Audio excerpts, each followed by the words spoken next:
Êtes-vous prêt à faire travailler vos méninges et à booster vos neurones? C'est parti! Vous êtes dans une pièce très sombre avec 3 ampoules. Il y a 3 interrupteurs dans le couloir. Votre tâche est de déterminer quel interrupteur contrôle quelle ampoule. Combien de fois devez-vous ouvrir la porte pour le faire?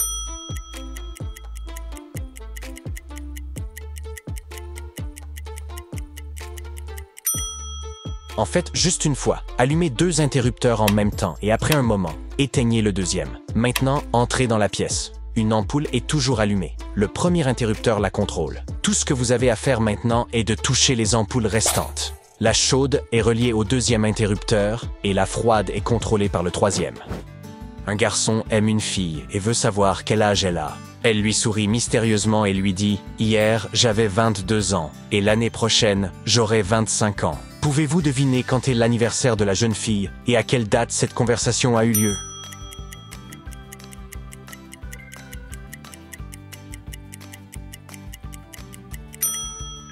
Je suis sûr que vous avez compris que la conversation a eu lieu le 1er janvier. Et l'anniversaire de la fille est le 31 décembre. Lorsqu'elle dit « hier », elle parle du 30 décembre, quand elle avait 22 ans. Elle a eu 23 ans le jour suivant. Et comme il parle le 1er janvier, elle aura en effet 25 ans l'année après ce jour-là. Le détective fit irruption dans le laboratoire juste à temps pour arrêter le vol d'une formule secrète révolutionnaire. 2 femmes se tenaient sous les éclairages fluorescents intenses, toutes 2 vêtues en scientifique. Mais le détective savait que l'une d'elles était une vraie savante, tandis que l'autre, une voleuse astucieuse, prévoyait de s'emparer de l'inestimable formule. L'une des femmes tenait une chemise remplie de documents. Elle portait son badge d'identification accroché à sa blouse. L'autre tenait un flacon. Qui était la voleuse, d'après vous?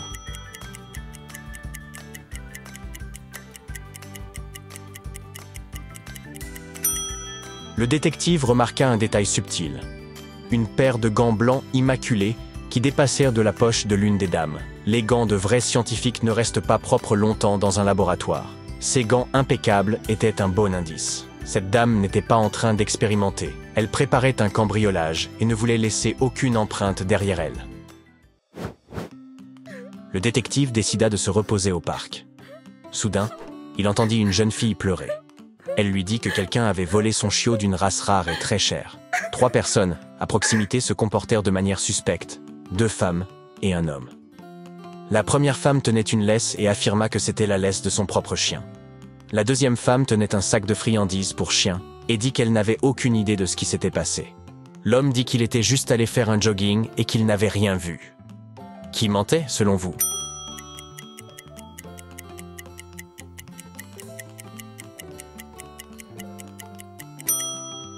Le détective s'aperçut immédiatement que la première femme, celle à la laisse, était suspecte.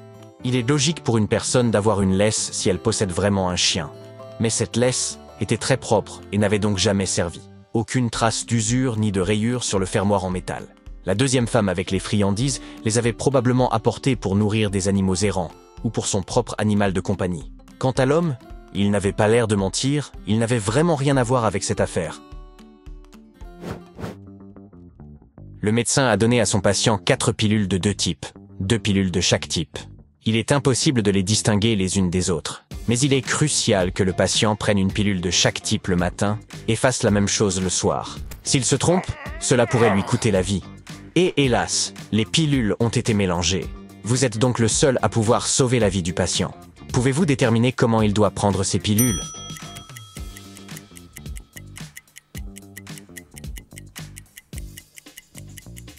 Retourner chez le médecin et demander plus de pilules? Oui, ça pourrait peut-être fonctionner dans la vie réelle, mais ici nous devons faire travailler nos méninges. Alors non, le patient devra couper chaque pilule en 2 et prendre une moitié de chaque pilule le matin et l'autre moitié le soir. Une couronne très précieuse venait d'arriver dans un musée, et par précieuse, je veux dire qu'elle valait des millions de dollars. Elle n'avait pas encore été exposée, et seuls les employés savaient qu'elle était là. Donc, lorsque la couronne a disparu, la patronne a tout de suite su que l'un des employés était coupable. Elle a rassemblé tout le personnel dans la salle d'exposition et leur a dit qu'elle savait comment trouver le voleur. Chacun d'eux devait passer devant un tableau spécial pendant que les lumières seraient éteintes. Le tableau scannerait tout le monde et révélerait une faible lueur lorsque le voleur passerait. Mais le tableau ne s'est pas du tout éclairé durant la procédure. Toutefois, la patronne a pu déterminer qui avait volé la couronne. Comment?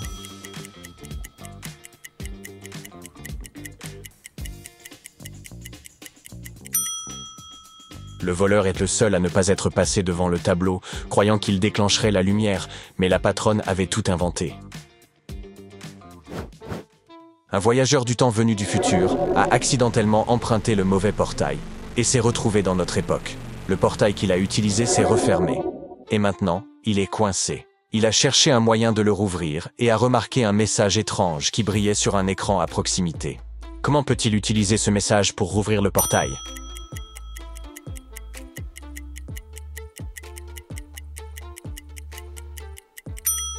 Avez-vous remarqué cette énorme horloge sur le mur? Le voyageur doit déplacer ses aiguilles, l'aiguille des heures et celle des minutes, et les aligner sur les points mentionnés dans la note. Il a donc soigneusement réglé les aiguilles à la bonne heure, l'une après l'autre. Lorsqu'il les a alignées une dernière fois, le portail s'est rouvert, et il a pu retourner dans son époque. Regardez cette belle famille. L'un de ses enfants s'appelle Kyle, et il se tient à l'extrémité. Si Liz se tenait à côté de Sam, Paul finirait à côté de l'autre Paul. Pouvez-vous dire qui se tient où?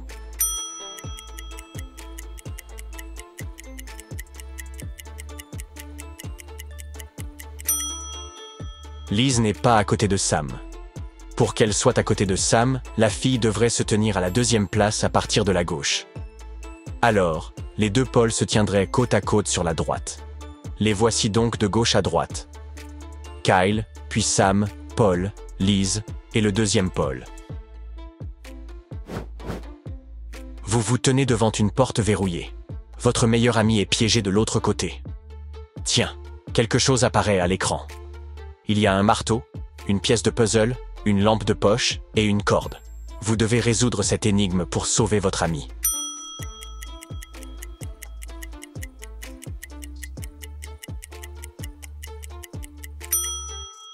J'espère que vous avez compris, parce que votre ami commence à avoir très peur.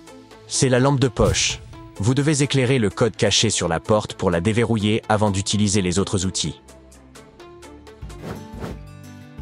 Sophia et Lily participaient à une foire artisanale locale. Elles s'étaient préparées pendant des mois. Sophia était vraiment déterminée à vendre toutes ses œuvres d'art, parce qu'elle avait fait un pari avec son mari. Mais le temps ce jour-là était épouvantable. Personne ne vint regarder ni acheter quoi que ce soit.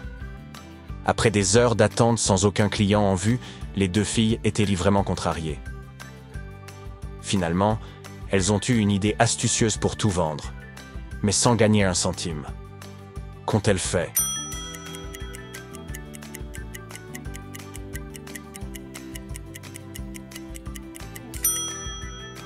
Sophia et Lily se sont simplement vendues leurs œuvres d'art l'une à l'autre.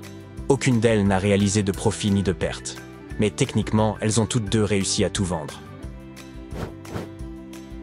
Maman rentre à la maison après une longue journée et remarque immédiatement son vase préféré, celui qu'elle a hérité de sa grand-mère, brisé sur le sol. Elle appelle ses trois enfants dans le salon, Liam, Mia et Zoé. Aucun d'entre eux n'admet être le coupable. Liam dit qu'il lisait un livre dans sa chambre et qu'il est descendu uniquement pour dire bonjour à sa mère. Mia affirme qu'elle regardait la télévision lorsque le vase s'est brisé.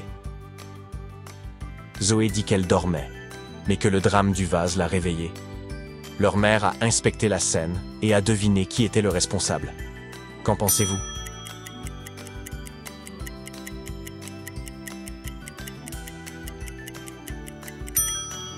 C'est Zoé qui a cassé le vase. Les traces de pas mouillé correspondent aux gouttes qui ont coulé de sa glace. Elle n'était donc pas endormie. Elle prenait son goûter. Combien d'énigmes avez-vous réussi à résoudre? Dites-nous tout dans les commentaires.